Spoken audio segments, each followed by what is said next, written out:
Assalamualaikum warahmatullahi wabarakatuh. Kami dari kelompok 3 yang beranggotakan saya, Ana Silmi Kafata, serta teman saya Siti Nur Khalifah, Umi Fatonah, dan Windy Okta Nabila Nur Safika ingin mempresentasikan materi mengenai mata uang dalam hukum Islam, analisis syariah tentang Bitcoin. A. Uang dalam ekonomi dan keuangan konvensional. Para ahli hukum dan ekonomi berbeda pendapat dalam hal uang, karena mereka memperhatikan aspek uang yang berbeda. Dengan demikian, Von Mises tahun 1912 melihat tujuan yang berbeda dari ahli hukum dan ekonomi.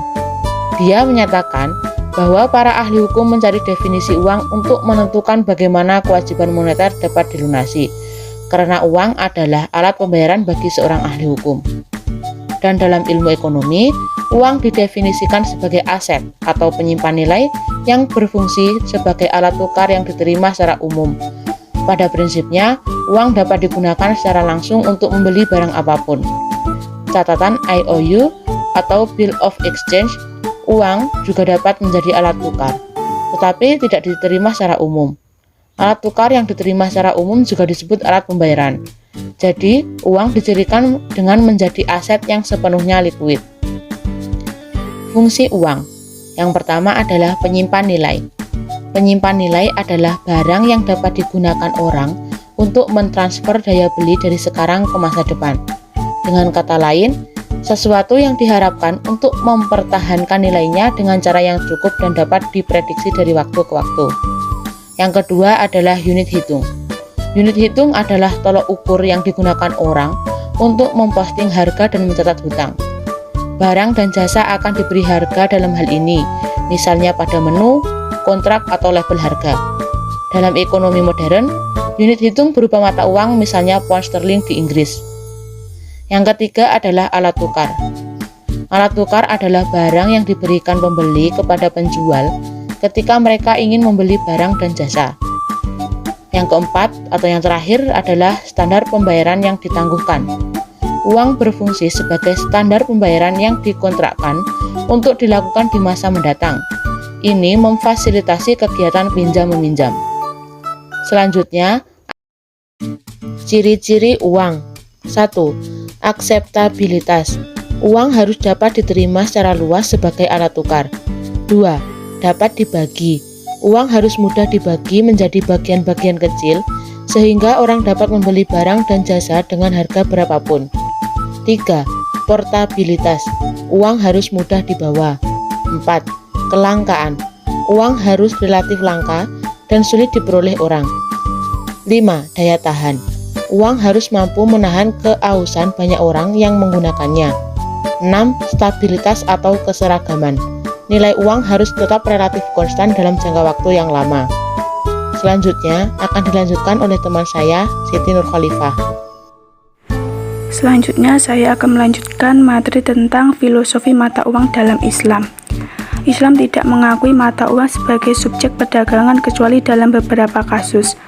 Mata uang tidak membutuhkan utilitas lain selain sebagai alat tukar. Tidak ada utilitas atau fitur lain yang diakui dalam satu unit mata uang ketika diperdagangkan untuk denominasi yang sama. Mata uang hanya berfungsi sebagai unit pengukuran. Imam Al-Ghazali menyatakan bahwa uang diciptakan untuk dijadikan sebagai standar antara aset yang berbeda. Al-Quran menggambarkan peran uang dengan cara berikut, yaitu sumber-sumber utama Islam tidak mendefinisikan karakteristik atau kondisi apapun untuk mata uang. Al-Quran dan Sunnah hanya merujuk pada uang yang beredar pada saat turunnya wahyu dinar dan dirham. Pada saat turunnya wahyu, mata uang bimetal sedang digunakan. Bahkan dua ayat Al-Quran, Mufti Faras Adam dan Mufti Abdul Qadir menunjukkan bahwa bangsa-bangsa sebelumnya juga menggunakan dirham atau koin perak.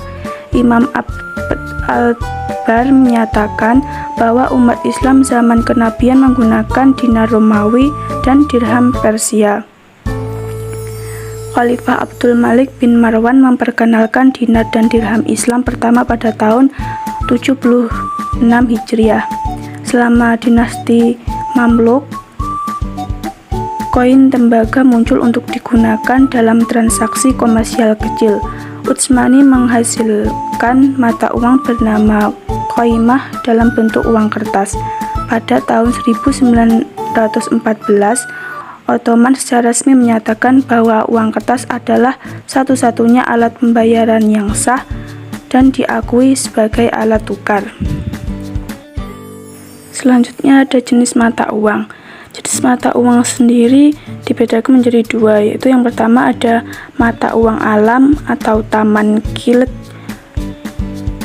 yaitu mengacu pada sesuatu awalnya diciptakan untuk digunakan sebagai alat tukar, yaitu contohnya seperti emas dan perak.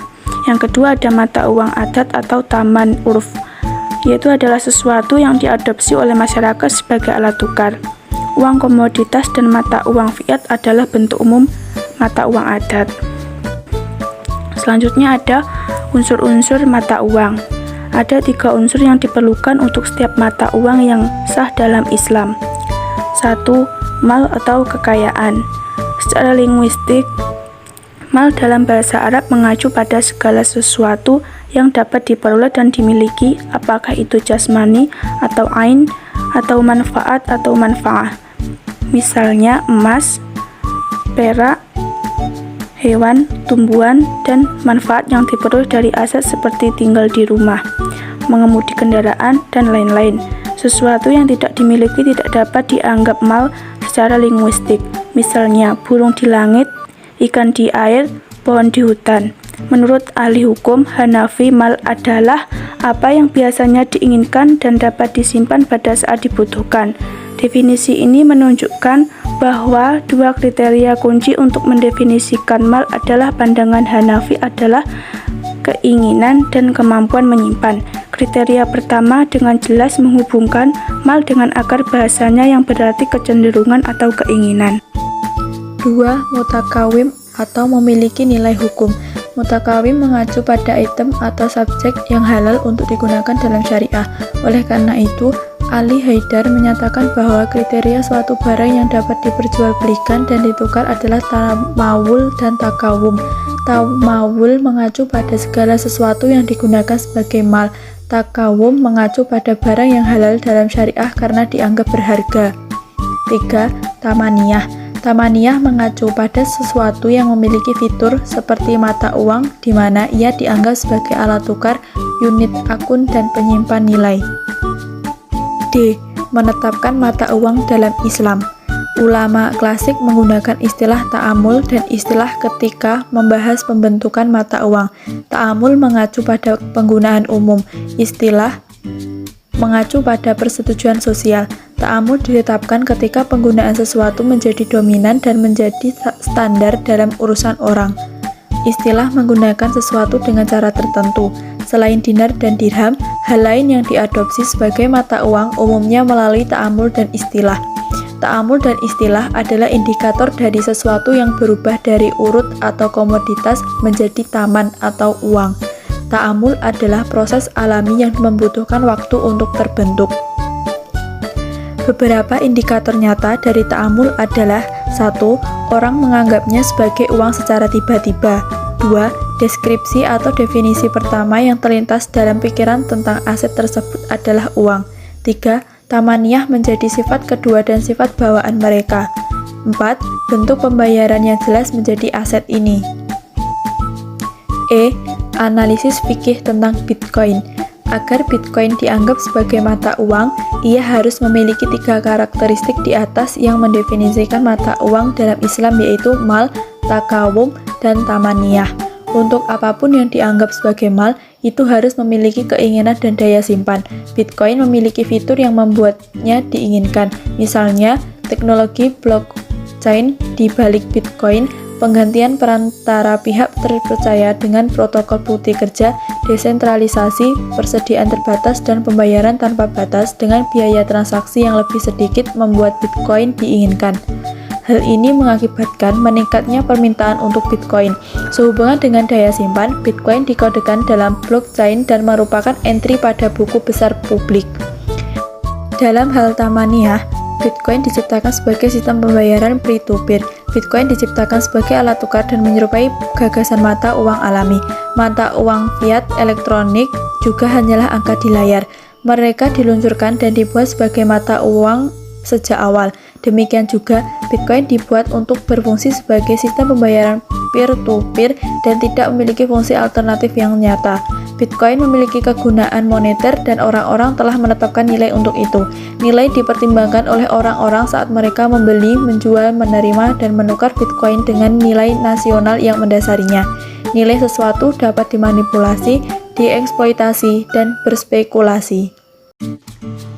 Selanjutnya F. Apakah sentralisasi diperlukan untuk uang dalam Islam? Pada dekade-dekade awal Islam, uang didesentralisasikan dan diserahkan kepada praktik publik. Namun, orang mungkin berpendapat bahwa uang masih terpusat karena umat Islam menggunakan dinar mata uang Bizantium dan dinar mata uang Persia. Para fuqaha Hanafi menyatakan bahwa ta'amul dapat menetapkan mata uang sebagaimana mata uang dan percetakan dari mata uang yang ditetapkan pemerintah. Para fuqaha Hanbali secara tegas menyatakan bahwa sultan atau kepala negara tidak boleh melarang mata uang yang biasa digunakan rakyat karena akan merugikan keuangan rakyat, kecuali jika dibalas secara proporsional dalam mata uang baru tanpa dipungut biaya. Dari sebelumnya terbukti para ahli hukum dan ekonomi dalam Islam menyukai sistem moneter terpusat karena alasan berikut. 1. Kepercayaan pada mata uang. 2. Adanya kerangka peraturan. 3. Kerangka tata kelola. 4. Penerimaan yang luas. 5. Kemudahan masyarakat dalam menentukan harga dan bertransaksi. Dan yang keenam, tolak ukur transaksi. Prinsip-prinsip yang mendasari ini adalah cita-cita untuk mata uang dalam Islam. Pemerintah dan otoritas penguasa akan menjadi yang paling efisien dan instrumental dalam mencapai cita-cita ini. Dengan latar belakang ini, para sarjana klasik menyukai sistem terpusat. Namun kenyataannya Al-Quran dan As-Sunnah tidak mendefinisikan mata uang, melainkan menyerahkannya kepada pemahaman umat dan kebiasaan umat sebagaimana disebutkan oleh Imam Ibnu Taimiyah. Mengingat bahwa sistem terpusat tidak diperlukan, Syekh Abdullah Al-Mani menyatakan uang adalah apa saja yang disepakati baik oleh otoritas pemerintah atau praktik publik. Dengan demikian, mata uang dapat ditentukan dengan sentralisasi dan desentralisasi. Jika sistem desentralisasi dapat memberikan manfaat yang serupa dengan sistem terpusat, alat tukar dapat menjadi uang melalui praktik publik dan penerimaan secara luas. Jadi untuk kesimpulannya, meskipun Bitcoin dapat dianggap sebagai mata uang dari perspektif jurisprudensi Islam, ada banyak pertanyaan dan ketidakpastian sehubungan dengan Bitcoin.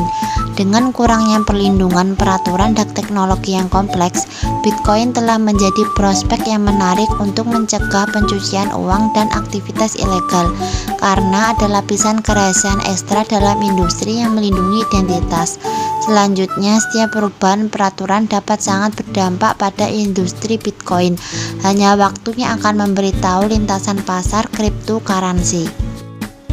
Sekian presentasi dari kelompok kami. Apabila ada salah kata, kami mohon maaf. Wassalamualaikum warahmatullahi wabarakatuh.